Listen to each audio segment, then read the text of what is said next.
Boa tarde, oi mulheres, tudo bem com vocês?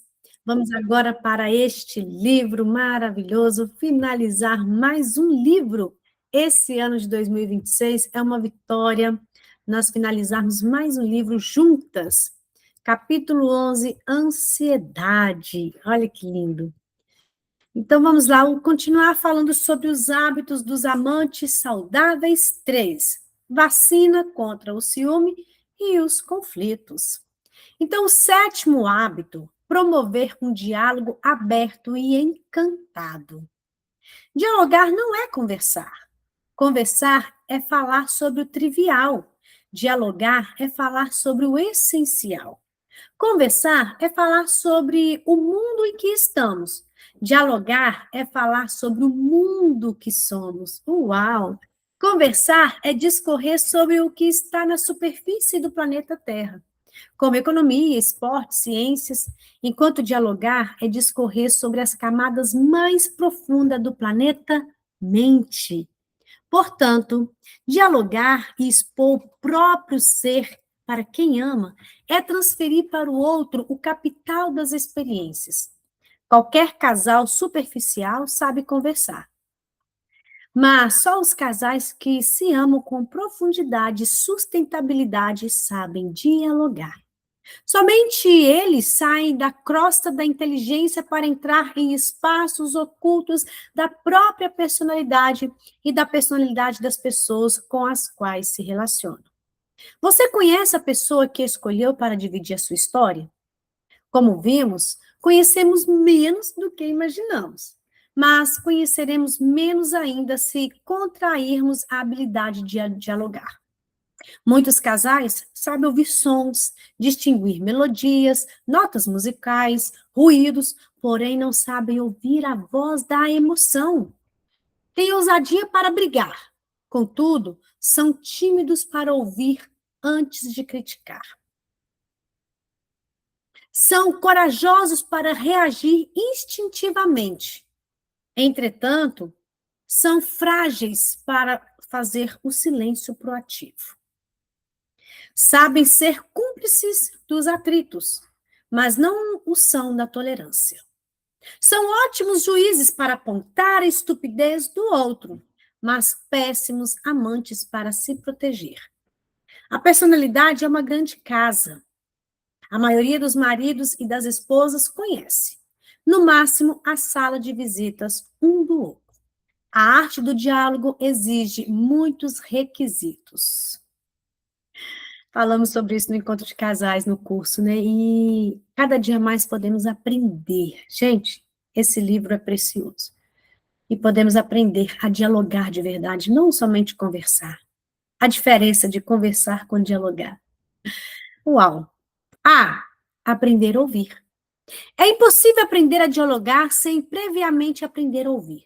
Ouvir não é escutar sons, mas perceber aquilo que as palavras não dizem. Não é perceber ruídos, mas analisar emoções. Ouvir é se esvaziar de si mesmo e se deixar ser invadido pelo outro. Ouvir é se desfazer dos preconceitos para ouvir o que o outro tem para dizer, e não o que queremos escutar. Essa é uma diferença enorme que nós queremos escutar. Nós queremos escutar algo, mas ouvir é o que o outro tem para dizer, não o que nós queremos escutar. No romance, é vital fazer algumas perguntas básicas. Como foi seu dia? Teve alguma dificuldade? Como estão seus sonhos? Tem tido algum pesadelo, mesmo acordado? Em que posso contribuir para que você relaxe e sorria mais? Muitos homens são rudes, ainda que sejam intelectuais, sabem discutir, atritar, porém não sabem ouvir. Sua esposa ou namorada está infeliz, contudo, eles acham que está tudo bem. Leem os sorrisos nos lábios, mas não as lágrimas que nunca tiveram coragem de ser choradas. Observam as linhas da face, mas não as curvas das emoções, da emoção. São amantes e pais superficiais, que só descobrem que sua parceira e seus filhos estão com dificuldade quando eles precisam, com urgência, ir ao psiquiatra ou psicólogo. B. Aprender a perguntar. Isso é muito interessante, a gente aprender a fazer as perguntas certas, na hora certa, no momento certo. Ninguém desenvolverá um diálogo profundo, seja como psiquiatra, psicoterapeuta, educador ou amante, se não aprender a perguntar. A arte da pergunta pavimenta a arte de ouvir. A arte de ouvir asfalta a arte de dialogar. É possível fazer 1000 perguntas sobre tudo e todos, mas no romance é vital fazer algumas perguntas básicas. Como foi seu dia? Teve dificuldade? Olha, eu tenho os meus conflitos, você está passando por algum? Tem sido aborrecido por alguém? Sua mente está aliviada ou agitada? Seu corpo está relaxado ou estressado? Como estão seus sonhos? Tem tido pesadelo mesmo acordado? Em que posso contribuir para que você relaxe e sorria mais? Está infeliz no trabalho ou com nossa relação? Sente que eu poderia reciclar algum comportamento para melhorar o nosso romance? Algumas perguntas que nós devemos aprender a fazer no dia a dia. C. Superar a necessidade neurótica de ser perfeito. Não ter medo de ser criticada. Mulheres, supere isso. Nós já falamos sobre isso. Perfeccionismo é pesado demais. Querer ser perfeito é pesado demais. Sabe por quê? Porque você não vai conseguir. Vai somente exigir de você. E vai ter medo de crítica, vai ter medo de apontamentos, dos olhares. Opa, vamos superar essa necessidade? Não vamos ter medo das críticas, mas viver a vida de uma maneira leve, sem querer ser perfeita, fazer as suas obrigações, assumir as suas responsabilidades, mas sem ser ao rumo ao perfeccionismo. Aprender a ouvir é perguntar o primordial, mas insuficiente para desenvolver uma agenda profunda do diálogo. Faz-se necessário também se desarmar.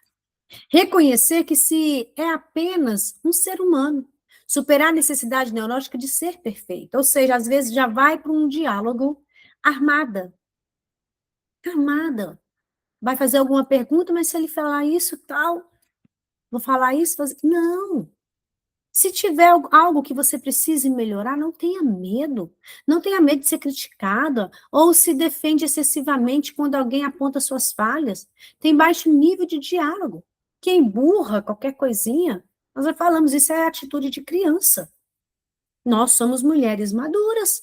Vamos parar de ficar emburrada por qualquer coisa, ter ataques de raiva, inveja, ciúme, é impaciente ou não tolera pessoas lentas, também é um diálogo de má qualidade. Nós devemos olhar para nós, nos analisar. Será que eu estou ficando emburrada à toa? Qualquer coisa que meu marido faz? Será que ainda estou tendo ataques de raiva? Será que estou tendo essa inveja, esse ciúme? Estou sendo impaciente demais? Nós devemos olhar para nós, fazer essa autoanálise e parar de quê? De querer ser perfeita.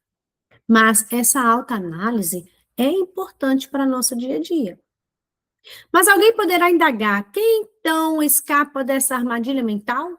Infelizmente, a minha impressão empírica é de que 98% das pessoas têm, de alguma forma, a necessidade neurótica de ser perfeitas. E boa parte dos 2% que não têm essa necessidade não é porque são maduros, mas sim alienados, têm aspecto autista. Muitos de nós estamos tão inabilitados para dialogar que quando alguém aponta alguma de nossas falhas ou nos contraria minimamente, já levantamos barreiras contra ele. Ou, pior ainda, disparamos a metralhadora de críticas. As escolas e as universidades não nos educam socialmente para dialogar. Temos uma educação tão cartesiana, lógica e linear, que achamos que para dialogar basta saber falar. Qualquer gravador, rádio, TV emite sons, profere palavras. Dialogar é uma característica de personalidade mais complexa do que aprender a dirigir uma grande aeronave, administrar uma empresa ou um país ou uma cidade. Há presidentes de nações que são um desastre na relação dos seus íntimos. Há executivos que dirigem milhares de colaboradores, mas não sabem minimamente ouvir, perguntar, falar de si mesmo ou se desarmar. Ninguém sairia do lugar se o tanque do seu veículo estivesse sem combustível.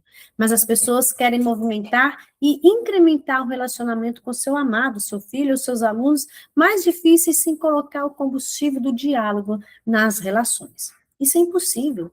Construa o hábito de dialogar, do diálogo, treinando diariamente as ferramentas aqui propostas. Assim, você não apenas prevenirá o ciúme, mas também dará um upgrade em como as pessoas a enxergam, como as pessoas nos enxergam. Dialogar.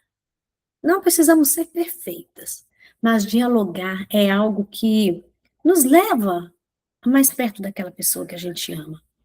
Então, vamos cultivar o diálogo.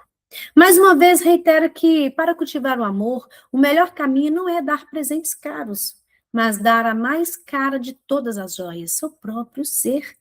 Dizer obrigado por existir vale mais do que diamantes raros. A arte de dialogar refresca a relação, juvenesce a emoção e estimula o fenômeno RAM a construir janelas lights que pavimentam o respeito e a admiração. Sem respeito e admiração, poderá haver temor, mas não amor. Uau! Muitas famílias, nos primeiros minutos em que os seus membros estão unidos, parecem extremamente afetivos. Porém, meia hora depois, começa o inferno dos atritos. Usam armas que não tiram a vida, mas asfixiam a emoção. O prazer, a troca, a cooperação. São especialistas em atirar pedras, não em proteger uns aos outros. São peritos em produzir janelas killer que financiam o julgamento e o distanciamento. Não em arquivar experiências saudáveis que financiam o acolhimento e a aproximação. Dialogar todos os dias, conversar abertamente na mesa do jantar, desligar a TV 2 ou 3 vezes por semana durante, ou pelo menos 15 minutos, e começar a fazer a arte de pergunta para explorar os tesouros de quem amamos, nutrem o amor e protegem a emoção contra seus transtornos. Quem aprende a arte de ouvir, de perguntar e de superar a necessidade neurótica de ser perfeito, aprende, consequentemente, o hábito da arte de dialogar. E quem aprende a arte de dialogar se torna um poeta do amor. Uau! Um poeta do amor, ainda que nunca tenha escrito poesias, vive sua relação como se fosse a mais bela de todas.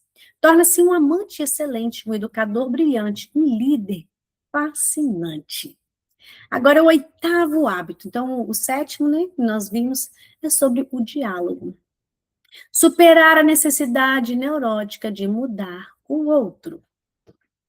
Uma das ferramentas que mais destrói os casais é a necessidade neurótica de mudar o outro. Só os casais que estão mortos convivem em plena harmonia. Os vivos, por mais dosados que sejam, atritam-se, ainda que minimamente. Têm atitudes divergentes e interpretações conflitantes, né? Porque cada um tem a maneira de pensar, ainda tem esses pequenos conflitos, mas podem existir. Viver a dois é a melhor maneira de revelar nossas limitações. É o quê? É um ferro afiando ferro, como aquele versículo.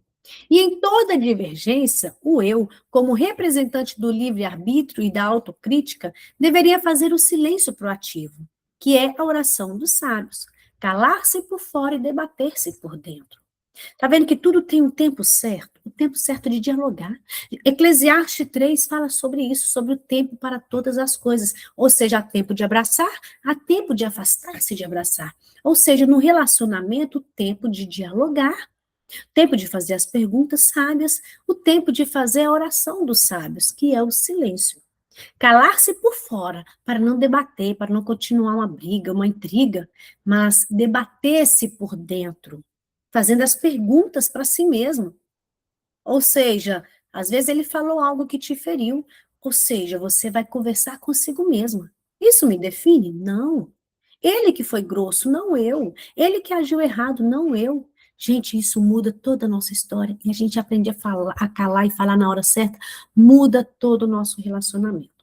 Todavia, somos rápidos em reagir e lentos para pensar. Tornamos-nos péssimos especialistas em mudar os outros, viciados em querer mudar o cérebro dos outros. O tom de voz elevado, o excesso de críticas, as chantagens e as crises de ciúme são reflexos de um eu que quer atuar como neurocirurgião para operar o cérebro da esposa ou do esposo, estipar a teimosia do marido, extinguir a ansiedade do namorado, do marido, da esposa, eliminar o radicalismo ou a timidez dos filhos. Esquecemos que o pensamento é virtual. que ele não pode mudar o território da emoção, que é real, a não ser que vimos que o eu permita ou se omita. Ou seja, a pessoa tem que querer mudar. Tem que querer mudar. Senão a gente fica chata, insuportável. Vai levar o tom de voz, vai ter críticas, até chantagem. Gente, chantagem é algo que nunca pode acontecer num relacionamento. E vai ter crise de ciúmes. Se não tiver um eu maduro. Nós não somos neurocirurgião para operar o cérebro de ninguém. Alguns conflitos entre casais surgem por motivos pequenos, mas vão se avolumando durante a discussão. E, por fim, se torna uma guerra emocional que um quer mudar o outro a qualquer custo. Quem já tentou mudar uma pessoa teimosa? Levanta o dedinho aí, quem já tentou? Se tentou, sinto muito, você a piorou. A melhor maneira de transformar uma pessoa lenta em mais lenta, a melhor maneira de transformar uma pessoa lenta em mais lenta, uma pessoa arredia em mais arredia, uma pessoa teimosa em mais teimosa, é pressionando-a a mudar. Aí que tá. Nós pressionamos e a pessoa, ela fica mais ainda aquilo que a gente não gosta. Olha aqui. Se você tentou mudar uma pessoa teimosa, você a piorou. Se tentou mudar a pessoa, olha, a melhor maneira de transformar a pessoa lenta em mais lenta, uma pessoa teimosa em mais teimosa, é pressionando. Quando a gente pressiona para mudar, aí que vai aflorar aquilo que ela tem. Nós não mudamos ninguém, porque a gente fica criticando, a gente fica levantando o tom de voz, a gente fica chata, vai viver um lar de guerra em vez de paz. Nossas atitudes grosseiras fazem com que o quarto fenômeno inconsciente, os quatro fenômenos inconscientes que ajudam o eu a pilotar a aeronave mental, a dominem e se tornem autodestrutivos. Ao elevar o tom de voz numa discussão, por exemplo, se estimula o gatilho da memória, primeiro fenômeno, a disparar e abrir a janela killer, segundo, cujo volume de tensão faz a âncora da memória, o terceiro, se fixar na janela, levando o alto fluxo, quarto fenômeno. A começar a ler esse arquivo sem parar, nesse caso, o eu deixa de comandar a aeronave mental e fica amordaçado num camarote assistindo às crises. Conflitos, acusações, atritos. Tal processo inconsciente ocorre nos ataques de ciúme. Eles fecham o circuito da memória e iniciam uma guerra que mina o romance. Há cônjuges tão especialistas em discutir um com o outro que tudo é motivo de briga. O canal da TV, o volume do som, a temperatura do ar-condicionado, as manias do outro, o sal na comida, o cabelo em cima da pia do banheiro, são viciados em atritar. Só se sentem vivos se estiver perturbando um ao outro. São coisas simples que ele falou. É a toalha molhada na cama, é o sapato na sala. Isso, gente, vai desgastando porque fica brigando por coisas simples do dia a dia. Casais amorosos, melosos, que se beijam todos os dias, não têm nenhuma garantia que terão um romance durável se não tiverem gestão da emoção. Em meu livro Gestão da Emoção, eu comento que muitos casais começaram a relação na mais bela primavera e a terminaram no mais cáustico inverno, porque não souberam gerenciar os vampiros que sangram em sua mente. Com o tempo, se entrincheiram e adotam como meta fundamental querer operar o cérebro do outro. Não entendem que ninguém muda ninguém. Temos o poder de piorar os outros, mas não de mudá-los. Não compreendem que o tom de voz alto é uma agressão, que apontar falhas com frequência é uma violência, que a crítica excessiva é um crime, que as comparações são uma estupidez, que usar de generalizações como você não tem jeito, você é assim mesmo, você não resolve nada nessa casa, é uma irracionalidade. Todas as estratégias que usamos para isso só cristalizam o que mais detestamos naquele que queremos mudar. Meu Deus. Diferenças entre ciúme, entre amor e o ciúme. Esse aqui é o último tópico para a gente terminar esse livro. E vamos meditar em tudo aquilo que a gente aprendeu. Se necessário, assista de novo, está lá no YouTube. Mas não vamos deixar passar em branco aquilo que a gente aprende. Né? Às vezes a gente fala isso com o filho, nossa, você não muda, você é assim mesmo. A gente fala com o marido, né? Coisas que está precisando mexer na nossa casa, e a gente só fica criticando, em vez de impulsionar, em vez de ajudar. Olha aqui, quanto mais fala isso vai mais intensificar aquilo que mais detestamos. Todas as estratégias que usamos para isso só cristalizam o que mais detestamos daquela pessoa que nós queremos mudar. Ah, você não tem jeito, você é assim mesmo. Vamos tomar cuidado com o que a gente fala. Agora, as diferenças entre amor e o ciúme. Nas crises de ciúme, seu cérebro deixa o estado basal de relaxamento, fecha o circuito da memória e produz uma revolução metabólica que conduz seu corpo ao limite, para reagir rápida e violentamente. Parece que você está diante de um predador. Perder quem se ama é como estar sendo consumido por dentro. Sinais do hipotálamo, né, que está no nosso cérebro, uma nobre região cerebral. Chegam às glândulas adrenais por meio dos nervos simpáticos, liderando os hormônios do estresse, como adrenalina e noradrenalina. O resultado? Nos ataques de cobrança, desconfiança, medo da perda, ocorre um aumento da frequência cardíaca, dando a impressão de que seu coração sairá pela boca, os pulmões começa a ventilar rapidamente e você se sente ofegante. A pressão sanguínea e a resposta imunológica sobem. Tudo isso para exaltar sua força muscular a fim de fugir ou lutar. Mas fugir de quem? Do medo da perda. E lutar com quem? Com quem está supostamente abandonando. Quem tem crises de ciúme, mais do que perder quem ama, perde primeiramente a si mesmo. Perde seu autocontrole. Em poucos minutos, uma pessoa angustiada pelo ciúme, que em seus embates deseja ansiosamente mudar o outro, não apenas esgota o planeta emoção de sua esposa, seu marido, namorado, mas também e em destaque seu próprio cérebro. Gasta mais energia do que muitos trabalhadores braçais juntos. Olha aí, o ataque de ciúmes. Aí você vai esgotando o seu planeta emoção daquelas pessoas que você ama e vai esgotando o seu próprio cérebro. Vai se esgotando. Gente, o problema é que nós não estamos, que as pessoas às vezes não sabem escolher as suas guerras. O que é isso, escolher as suas guerras? Ataque de ciúmes. Não é uma guerra porque você deve lutar. Ou seja, escolher ter ciúmes. Não.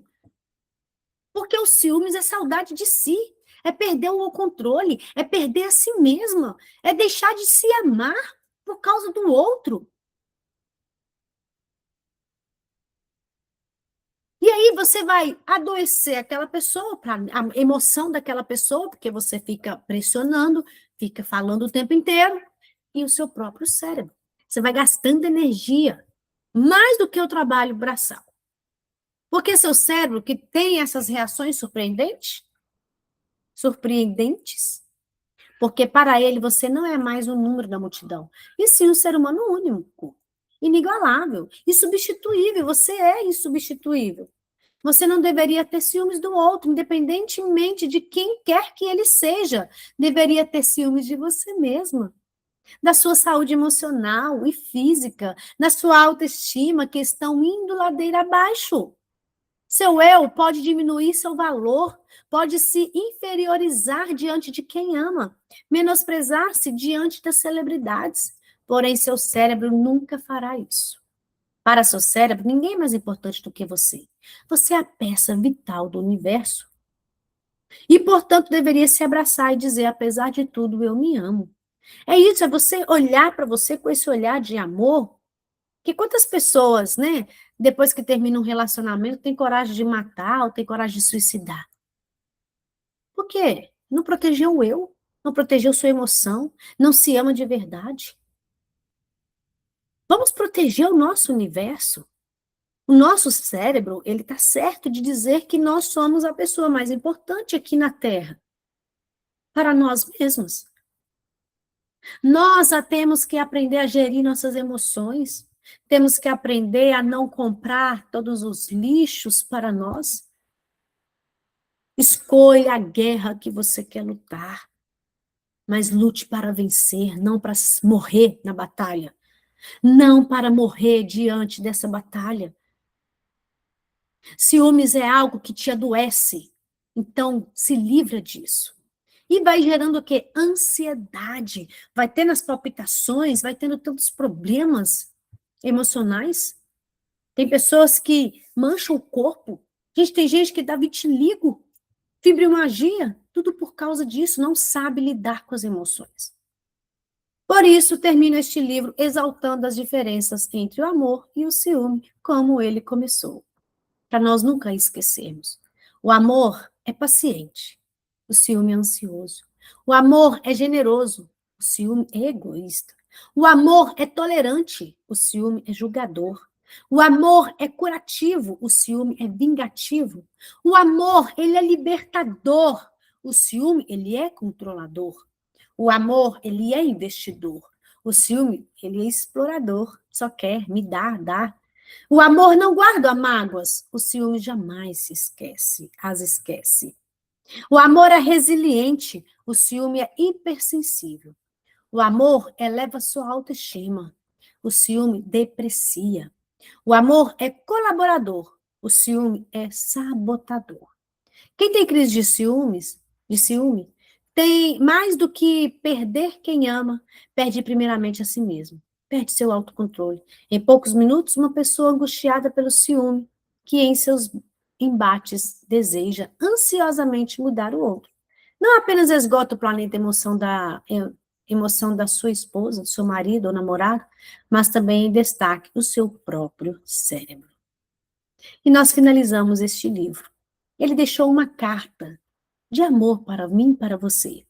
De tudo que você aprendeu neste livro, se você gravar as últimas palavras, eu, Augusto Cury, psiquiatra, escritor e pesquisador, ficarei humildemente realizado.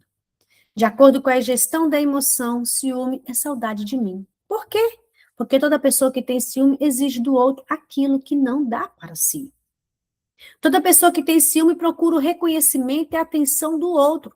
Um reconhecimento e atenção que também não dá para si. Jamais se esqueça de que quem cobra demais de quem ama está apto para trabalhar numa financeira, mas não para ter um belíssimo romance. Portanto, você deve, em primeiro lugar, ter um caso de amor com a sua saúde emocional. Seja sua fã, se abrace e se valorizar como um ser humano único no teatro da emoção, da existência. Porque ninguém pode amar de forma inteligente e sustentável seu parceiro ou sua parceira se primeiramente não amar a si mesmo. Antes de namorar alguém, por favor, namore sua vida. Uau! Finalizamos este livro incrível.